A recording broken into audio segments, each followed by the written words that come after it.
तो दोस्तों कैसे आप सभी। मैं आशा करता हूं आप सब बिल्कुल ठीक होंगे। दोस्तों आप सभी को नए साल की बहुत बहुत शुभकामनाएं।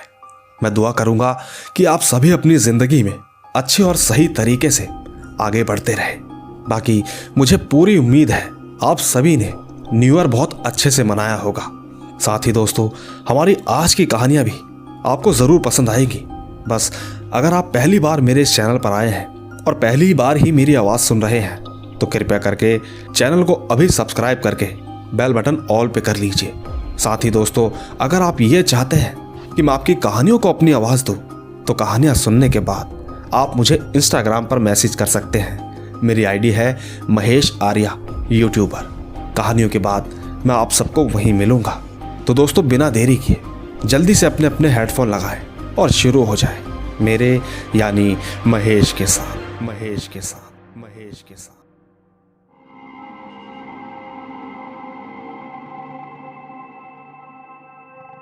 दोस्तों मेरा नाम सन्नी मेहता है। मैं बिहार के पटना डिस्ट्रिक्ट का रहने वाला हूँ। दोस्तों मैं पटना में बचपन से पढ़ाई करने के लिए अपनी नानी के घर पर रहता हूँ। मेरी उम्र इस वक्त 20 साल की है और हाँ, ये मेरे साथ घटी एक सच्ची कहानी है जो कि मैं आप लोगों के साथ साझा करना चाहता हूँ। यकीन मानिए मेरी कहानी सुनने के बाद आप लोग कभी भी रात को अकेले बाहर नहीं निकलोगे। दोस्तों ये बात 2018 की है जब मैं गर्मियों की छुट्टियों पर अपनी दादी के यहाँ गया हुआ था। मेरी दादी का घर समस्तीपुर डिस्ट्रिक्ट है और मेरे गांव का नाम शाहपुर पटोरी है। मेरे गांव में मेरे माता पिता, दादी और एक छोटा भाई ये लोग ही रहते हैं। और तो और गांव में लोग रात के 9 बजे खा पीकर सो जाते हैं। इसी तरह एक रात मेरे गांव में मेरे साथ कुछ ऐसा हुआ कि जिसके बाद मैं 4 साल गांव वापस नहीं गया। ठीक मैं आपको अपने साथ हुई एक सच्ची घटना बताता हूँ। दोस्तों एक रात मैं अपने मोबाइल पर गेम खेल रहा था। तभी मेरे पिताजी ने कहा कि सारा दिन गेम खेलता रहता है, पढ़ाई भी कर लिया कर। पढ़ाई करता भी है या सिर्फ मोबाइल में ही लगा रहता है। दोस्तों पिताजी मुझे बहुत डांटने लगे। उन्हें छोटी छोटी बातों पर बहुत ज़्यादा गुस्सा आ जाता है। दोस्तों उस दिन मैंने इतनी डांट सुनी कि मेरा पारा 7वें आसमान पर पहुंच गया। मैंने गुस्से में अपना बैग उठाया और घर से निकल गया। उस समय रात के 11 बज रहे थे। मेरी माँ ने मुझे रोकने की बहुत कोशिश की लेकिन मैं इतने ज़्यादा गुस्से में था कि सबको इग्नोर करके चुपचाप चला गया।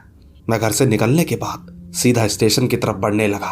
आपको बता दूं कि हमारे गांव में ज़्यादा लाइट नहीं है और सड़क के किनारे बड़े बड़े पेड़ हैं। खैर मैं स्टेशन पहुंच गया। हमारे घर से स्टेशन यूं ही कोई 5 किलोमीटर है। मैं पैदल ही वहां तक गया था। स्टेशन पर बैठे बैठे मुझे 3 घंटे हो गए। दूसरी तरफ माँ बार बार कॉल करके मुझे घर बुला रही थी। आखिरकार मैंने उनकी बात मान ली और मैं अपने घर की तरफ वापस चलने लगा। उस वक्त मेरे अलावा रोड पर और कोई भी नहीं था। मैंने चलते चलते मोबाइल में समय देखा तो रात के तकरीबन 3 बज रहे थे। दोस्तों मैं जैसे ही रोड से अपने गांव की तरफ जाने वाली कच्ची सड़क पर गया तो यकीन मानिए अचानक मेरे पसीने छूट गए क्योंकि वहां एक भी लाइट नहीं थी। सड़क भी पूरा सुनसान था। हालांकि उस वक्त गुस्से में मैं लगातार चलता चला गया लेकिन जब खुद को शांत किया तो अब मुझे रात के डर का पूरा एहसास हो रहा था। सामने सड़क पूरा सुनसान था। सड़क के दोनों किनारे सिर्फ खेत और बड़े बड़े पेड़ थे। पर दोस्तों अब मुझे किसी भी हाल में घर जाना था। मैंने हिम्मत करी और उस सड़क की तरफ बढ़ना शुरू कर दिया।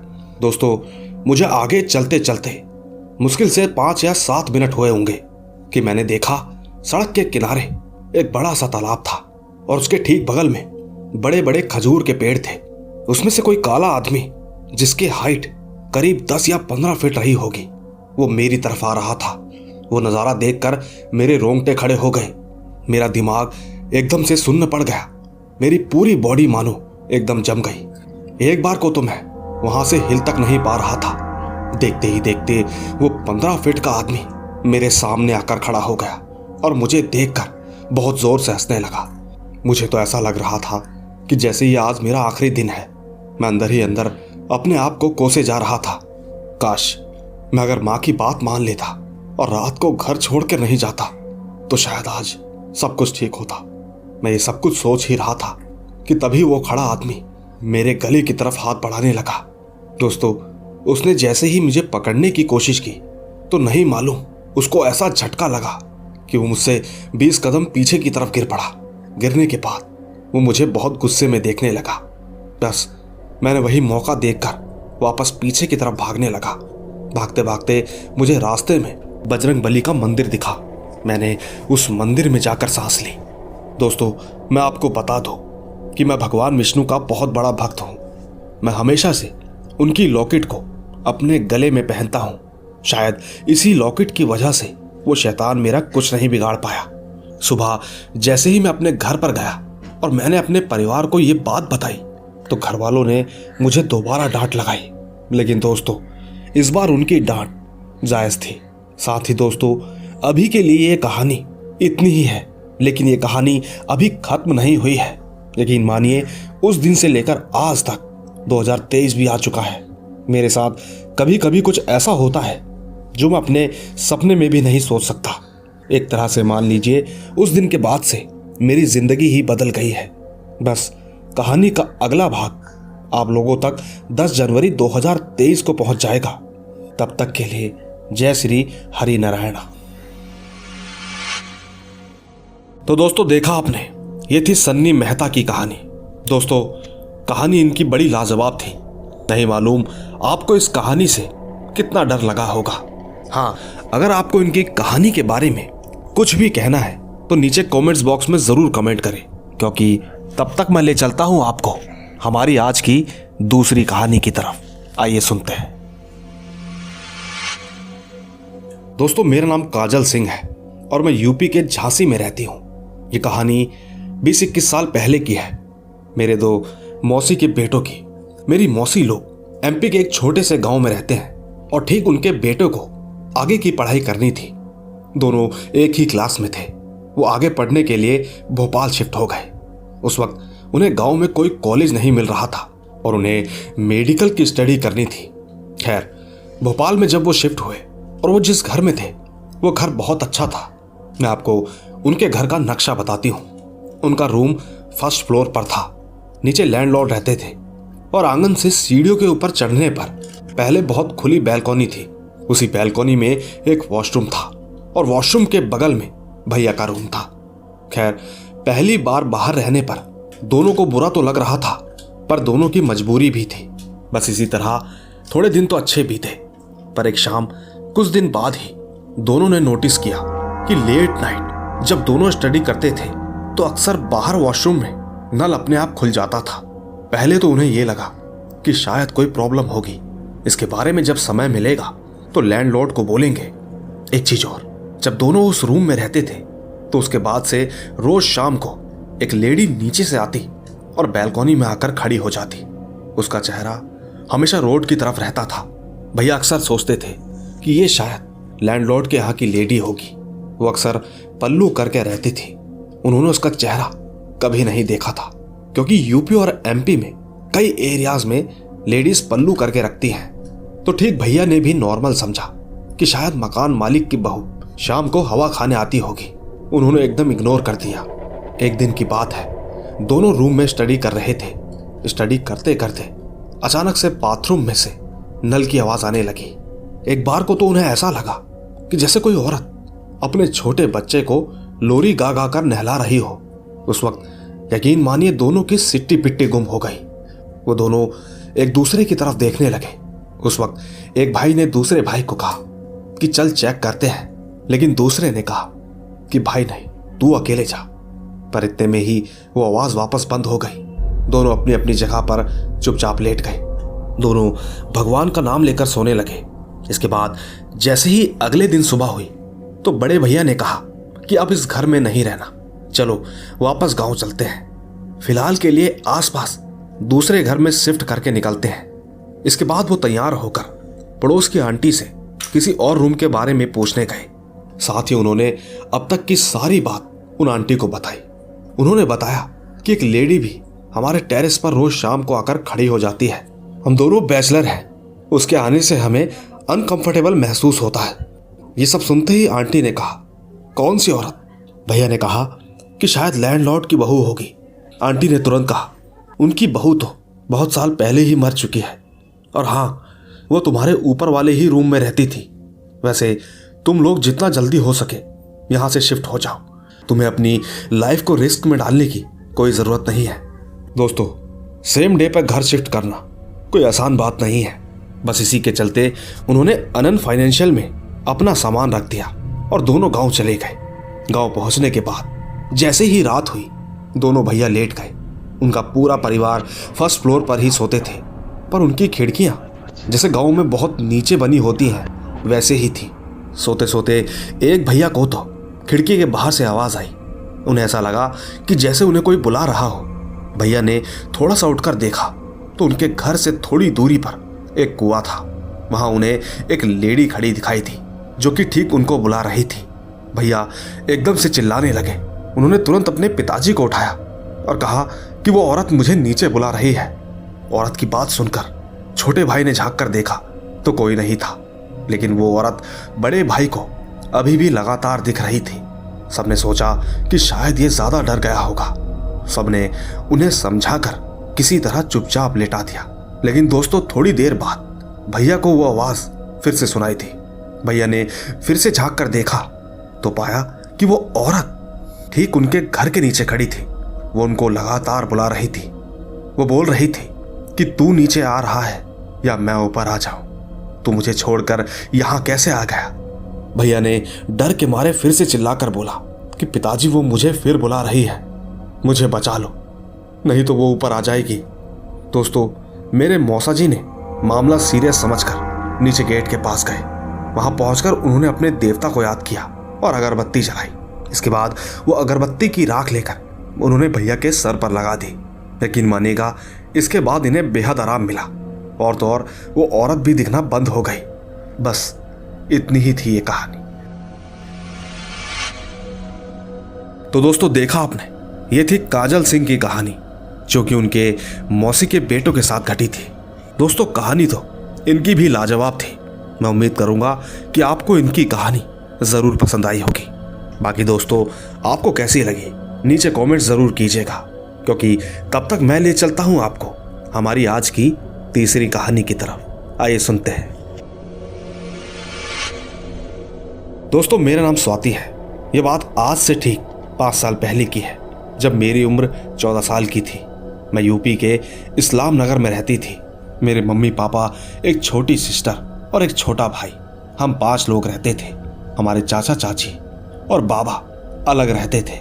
हम उस समय एक रेंट के रूम में रहते थे। वो घर लगभग 70 या 80 साल पुराना होगा, क्योंकि उसको देखकर ऐसा लगता था कि वो घर नहीं बल्कि खंडर है। पर दोस्तों, कुछ जल्दबाजी के कारण हमें उस घर में शिफ्ट होना पड़ा। शुरू में तो सब कुछ ठीक चल रहा था, लेकिन जैसे जैसे साल बीतते गए कुछ न कुछ हादसे जरूर होते। 4 साल में 4 बड़े हादसे हुए। 1 साल में 2 बार तो माँ का खौलते घी से जलना, पिताजी को अचानक दौरे पड़ना, मेरा अचानक अपने आप संतुलन खो देना, बेवजह छत से कूदने के लिए तैयार होना। दोस्तों, मैं ये बिल्कुल नहीं जानती कि मैं ऐसा क्यों करने जा रही थी, जबकि मेरे माता पिता बहुत अच्छे थे और तो और मेरे भाई बहन भी छोटे ही थे। मेरे साथ ऐसी कोई भी बात नहीं थी जो कि मेरे लिए परेशानी वाली हो। मैं पढ़ाई में बहुत होशियार थी, किसी भी तरह की कोई दिक्कत नहीं थी। पर ना जाने क्यों अचानक मैं दिवाली वाले दिन छत से कूदने लगी। दोस्तों, अगर उस दिन मेरी बहन ने मुझे देखकर चीखा नहीं होता और ठीक बराबर वाले भैया ने मुझे तुरंत नहीं पकड़ा होता, तो दोस्तों शायद आज ये कहानी सुनाने के लिए मैं जिंदा नहीं होती। उस दिन माँ ने मुझे बहुत डांटा और पिताजी ने भी। इसके बाद पता नहीं क्या हुआ। माँ ने मेरी चाची के भाई को बुलाया। वो भी बिहार के थे, उनको जादू की विधियां आती थी। उन्होंने चौक से घर में कुछ लिखा और माँ को बोला कि कल घर आना, आपको कुछ बताना है। इसके बाद मैं और माँ जब चाची के घर गए तो मामा ने बताया कि तुम्हारे घर में बहुत बुरी चीज है, बस तुम उस घर को जल्दी से जल्दी खाली कर दो, नहीं तो तुम्हारे साथ बहुत बुरा होगा। माँ ने डर के पूछा कि क्या मतलब है तेरा शंकर? मामा ने बताया, काफी समय से ये घर खाली पड़ा था। उस घर में एक बुरी आत्मा का वास है जो कि तुम्हारे टीवी वाले हिस्से में मौजूद है। हाँ, अगर तुम घर नहीं बदलोगे तो कुछ ऐसा अनर्थ हो जाएगा जो कि किसी की भी जान ले लेगा। वो नहीं चाहता उस घर में कोई भी रहे, पूजा पाठ करे इसीलिए तुम्हारे साथ हादसे होते हैं। दोस्तों, मामा ने इतनी सारी बातें बताई, लेकिन माँ को ऐसा लगा कि शायद वो मजाक कर रहे हैं। उन्होंने मामा की बात पर ज्यादा ध्यान नहीं दिया, पर दोस्तों शायद उनकी बातों में कहीं ना कहीं कोई सच्चाई थी। मामा ने ये तो कहकर छोड़ दिया कि जो तेरी इच्छा, लेकिन मैं कुछ नहीं कहूँगा, क्योंकि वो चीज़ वहाँ से नहीं जाएगी। बेहतर है तुम ही चली जाओ। इसके बाद दोस्तों कुछ समय बीता, लेकिन वो हमारे लिए छोड़ गए वो बात जो शायद कहीं ना कहीं सच थी। मैं आपको बताना भूल गई कि मैंने एक प्यारा सा कुत्ता पाल रखा था। वो हम सबका बहुत प्यारा था। मैंने ठीक उस कुत्ते का नाम रॉकी रखा था। एक रात की बात है, करीब 8 बज रहे थे। मैं छत पर अपने कुत्ते को खाना डालने गई थी। वो अक्सर छत पर ही रहता था। मैं ठीक जब रात में रॉकी को खाना डालकर सीढ़ियों की तरफ मुड़ी तो मैंने देखा कि एक बेहद डरावनी परछाई, लाल आंखें, नहीं मालूम उसकी लंबाई क्या होगी। बस जानती हूं तो इतना कि एक झलक ही देखा और डर के मारे अपने कुत्ते को पकड़कर छत पर ही बैठ गई। मेरी सांसें ऐसे फूल रही थी कि जैसे शायद दिल का दौरा पड़ जाए। मुझे इतना डर लग रहा था कि नहीं मालूम कितनी देर तक मैं वहां बैठी रही। मैं सोचती रही कि अगर माँ को आवाज दी और ठीक उस परछाई ने मुझे मार दिया तो क्या होगा। साथ ही मुझे एक डर और भी था कि कहीं वो अगर मेरे पीछे हुई तो क्या होगा। मैं बस अपनी आंखें बंद करके अपने कुत्ते को पकड़कर बैठी थी। उस वक्त रॉकी भी बहुत भौंक रहा था। मैंने अपने डर पर काबू किया। सोचा मरना तो है, अगर मैं नीचे नहीं जाऊंगी तो भी मरूंगी। हाँ, अगर मैं कोशिश करूं तो हो सकता है कि बच जाऊं। मैंने बहुत डरते डरते नीचे देखा। वो भी बिल्कुल बहुत धीरे से छत से जीने की तरफ हल्का सा चेहरा घुमाकर देखा। शुक्र था उस वक्त कुछ नहीं दिखा। मैं एक सेकंड में इतनी तेजी से भागी कि मैंने सीढ़ियों से उतरकर ऊपर तो क्या नीचे भी नहीं देखा। मेरा अचानक पैर फिसल गया और मैं नीचे जाकर रुकी। शुक्र था कि चोटें नहीं आई। मैं तुरंत अपनी चद्दर उठाकर चुपचाप सो गई। माँ मुझसे पूछ रही थी पर मैंने कुछ नहीं बताया। मेरा डर के मारे बहुत बुरा हाल था। ठीक अगले दिन जब सब नॉर्मल हुआ तब मैंने माँ को बताया और माँ ने एक आंटी से पूछा। तब जाकर उन आंटी ने बताया कि हो सकता है कि इस घर को खाली कर दो, वरना बहुत बुरा होगा। माँ ने तुरंत पिताजी से कहकर घर खाली किया। जब घर खाली हो रहा था तब मैंने चैन की सांस ली। नहीं तो मैं तो उस दिन के बाद से ही कभी अकेले छत पर तो क्या, रात में भी बाहर नहीं जाती। नहीं मालूम कि वो मेरा वहम था या कुछ और। मैं जानती हूं तो बस इतना कि वो वहम तो नहीं था, क्योंकि मैंने अपनी आंखों से देखा है। आप लोग शायद यकीन नहीं करेंगे, लेकिन मुझे उस दिन के बाद से यकीन हो गया कि उस दुनिया में कुछ भी हो सकता है। भगवान है तो भूत भी होंगे। पहले मैं मजाक समझती थी, लेकिन सच कहूं तो उस दिन के बाद से मैं कभी उस घर की तरफ से नहीं गुजरी। दोस्तों, आज तक वो घर खाली पड़ा है, बिल्कुल वीरान और सुनसान। इसी बीच जब मामा को फोन पर बताया कि घर खाली कर दिया है तो मामा ने कहा कि बहुत अच्छा किया। तुम्हें नहीं मालूम कि उसमें एक जिन्न था जो काफी समय से वहीं था। दोस्तों, फिलहाल अब मेरी शादी हो गई है, लेकिन मैं उस बात को कभी नहीं भूल सकती। मैं आज भी उस घर की तरफ से कभी नहीं जाती। सच कहूं तो बहुत भयानक थी वो रात। बस इतनी ही थी ये कहानी। तो दोस्तों, देखा आपने, ये थी स्वाति की कहानी। दोस्तों, मैंने भी सुना है, तभी तो कई लोग अक्सर घर खरीदने से पहले उस घर का निरीक्षण करते हैं। आसपास के लोगों से पूछते हैं कि कहीं यहाँ कोई ऐसी वैसी घटना तो नहीं हुई। नहीं मालूम उस घर का राज क्या था।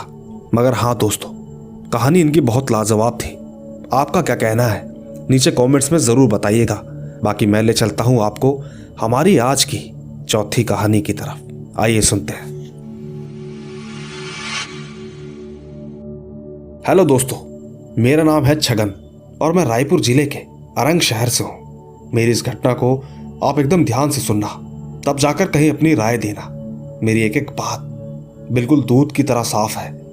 खैर छोड़ो, वो दिन था 25 दिसंबर 2022 का। तो हुआ यूं कि मेरे शहर के पास एक गांव है जिसका नाम अकोली खुर्द है। वहां पर कुछ प्रोग्राम लगा हुआ था।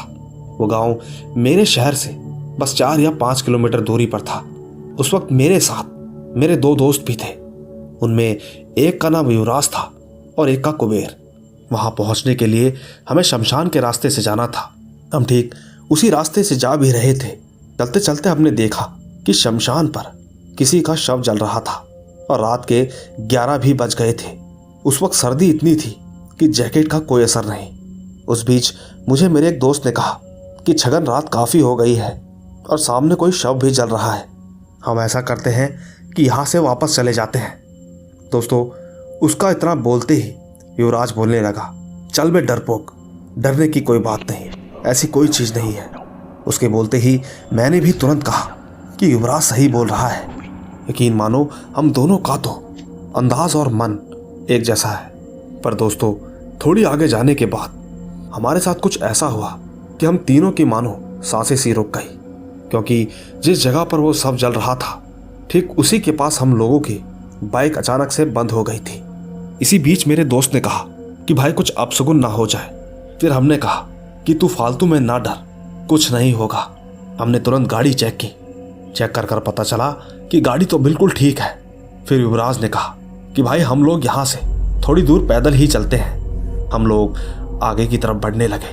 दोस्तों, थोड़ी ही दूर जाने के बाद पता चला कि मेरा एक दोस्त अपना फ़ोन जहाँ बाइक बंद हुई थी वहीं भूल आया है। मैंने कहा कि बाइक को यहीं पे साइड पे लगाकर फ़ोन लेने चलते हैं। हम लोगों के जाने के बाद फ़ोन तो वहीं पर था। युवराज ने तुरंत अपना फ़ोन पकड़ा कि तभी अचानक मेरी नज़र उस जलते हुए शव की तरफ गई। सच कहूँ तो उसे देखने के बाद मैं ना तो कुछ बोल सकता था और ना कुछ करने की हिम्मत हो पा रही थी। मुझे ऐसा देख मेरे दोस्तों ने भी उसी शव की तरफ देखा। उन दोनों का तो मेरे से भी ज़्यादा बुरा हाल हो गया। हमने देखा कि जलते हुए शव पर कोई औरत बैठी थी। इसके बाद हम अपनी बाइक की तरफ ना भागकर सीधा घर की तरफ भागे। हम लगातार 2 किलोमीटर तक दौड़ते रहे। उस दिन मुझे पता चला कि भूत आत्मा जैसी हकीकत में भी चीज़ें होती हैं। हम तीनों ने अपने अपने घर पर बताया। फिर दूसरे दिन अपनी बाइक को लाने के लिए गए।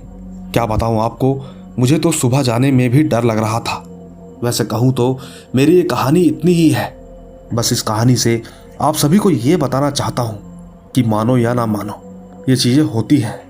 मैं तो बस धन्यवाद करता हूं महेश भाई का, जो कि मेरी इस घटना को अपनी आवाज़ देकर मेरी हकीकत सभी तक पहुंचा रहे हैं। बस इतनी ही थी ये कहानी। तो दोस्तों, देखा आपने, ये थी छगन की कहानी।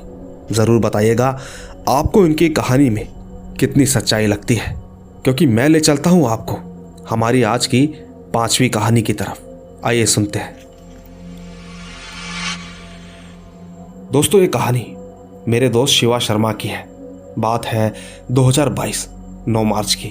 उन दिनों मेरे चाचा की शादी हुई थी। आपको बता दूं कि जहां उनकी शादी हुई थी उस गार्डन का नाम गोल्डन लोटस था। वो गार्डन आउटसाइड में था और उस गार्डन से कुछ 1 या 2 किलोमीटर दूर एक कब्रिस्तान था। दोस्तों, जैसा कि आप सबको पता ही है कि शादी में सभी रिश्तेदार आते हैं। बस ऐसे ही उसी शादी में मेरी कज़न सिस्टर भी आई थी, साथ ही कुछ दोस्त।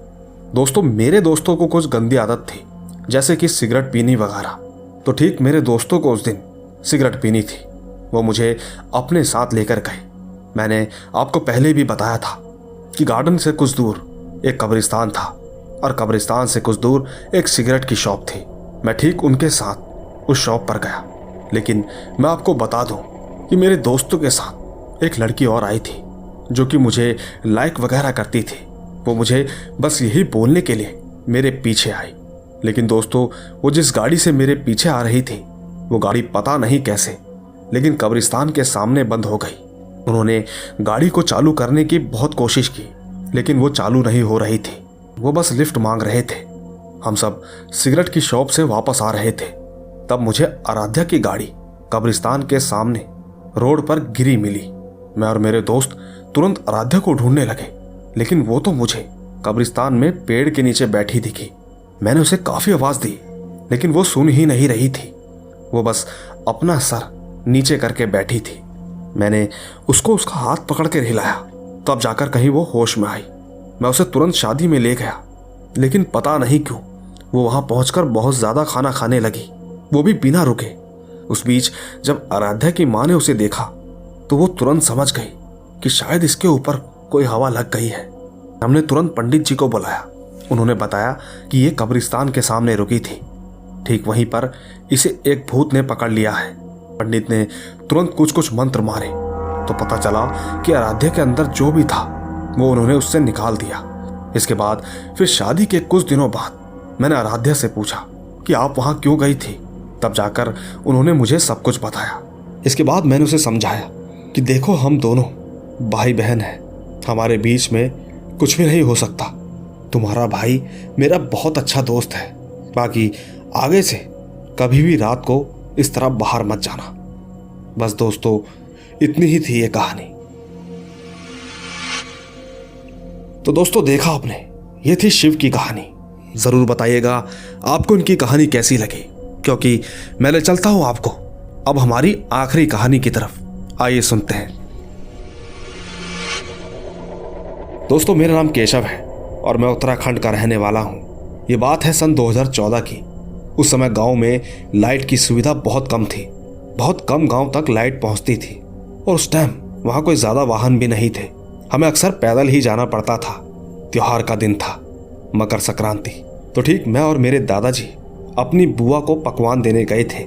हमारी बुआ का घर कम से कम 1 या 1.5 घंटे का रास्ता था, जहां चलते चलते बीच में शमशान घाट भी पड़ता था। मैं और मेरे दादा पकवान लेकर सुबह ही निकल गए थे।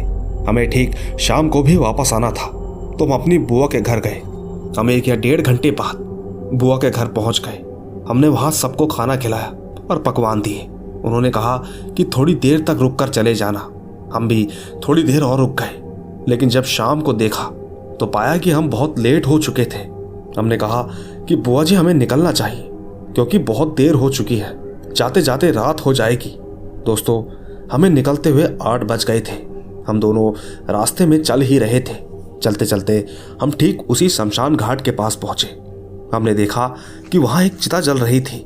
उस चिता के आसपास कोई नहीं था, लेकिन फिर भी वहां से कुछ आवाजें आ रही थी। ऐसा लग रहा था कि कोई वहां आपस में बातें कर रहा है। मैंने अपने दादा से पूछा कि ये क्या चीज की आवाज आ रही है, ये कौन बातें कर रहा है। दादा ने बात को टालते हुए कहा कि कुछ नहीं है, तुम बस चुपचाप चलते रहो। लेकिन दोस्तों, हम जैसे ही शमशान घाट के पास पहुंचे तो हमने पाया कि वहां 6-7 आत्माएं उस चिता को घेरे हुए थी। ये देखते ही मेरे दादा ने मुझे रोक दिया, कहा कि आगे नहीं जाना। लेकिन दोस्तों, मैं तो डर चुका था। मेरी समझ में नहीं आ रहा था कि मैं आखिर क्या करूं। दादा और मैं तुरंत एक पेड़ पर चढ़ गए। हम लोग आगे भी नहीं जा सकते थे क्योंकि आगे घाट पड़ता था। दादा ने मुझसे कहा कि कुछ आवाज मत करना। मैंने देखा कि जो आत्मा है वो ठीक चिता को घेरे हुए थी। वो आपस में अपने हिस्से की बातें कर रहे थे। हिस्से का मतलब उस चिता पे जो आदमी था जो कि ठीक जल रहा था। मैं ये सब सुनकर बहुत डर चुका था। हमने देखा कि वो 7 आत्माएं अपना अपना हिस्सा करके उस मुर्दे को खा रहे थे। काफी देर बाद जब वो वहां से चले गए तब मैं और मेरे दादाजी नीचे उतरे। आधे रास्ते जाने के बाद शायद हमें उनमें से किसी ने देख लिया था और शायद वही हमारे पीछे पीछे आने लगा। उस वक्त हमारा घर भी ज्यादा दूर नहीं था, बस थोड़ा सा बाकी था। तो ठीक जब वो हमारे पीछे आ रहा था तो मुझे ऐसा महसूस हो रहा था कि कोई तो हमारे पीछे आ रहा है। मैंने दादा को कहा कि दादा, कोई हमारा पीछा कर रहा है। दादा ने तुरंत कहा कि चुपचाप चलता रहे, पीछे मुड़कर मत देखना वरना बहुत बड़ी विपदा आ जाएगी। मैंने ठीक वैसा ही किया। मैंने बिल्कुल पीछे मुड़कर नहीं देखा। लेकिन दोस्तों, जब हम हमारे घर के पास पहुंचे तब भी उसने हमारा पीछा नहीं छोड़ा। दादा ने तुरंत एक बीड़ी जलाई और जलती हुई बीड़ी को पीछे की तरफ फेंक दिया। इससे हुआ यूं कि जो पीछे से आवाज आ रही थी और जो पीछा कर रहा था वो वहां से चुपचाप चला गया। दोस्तों, मैं बहुत ज्यादा डरा हुआ था। आप यकीन नहीं करोगे कि मैंने ये घटना जिंदगी में अपनी पहली बार देखी। हालांकि घर पहुंचने के बाद मुझे बुखार आ गया। दादा समझ गए थे कि रास्ते में डर गया होगा। दादा तुरंत पंडित के पास गए तो उनको सारी बात बताई।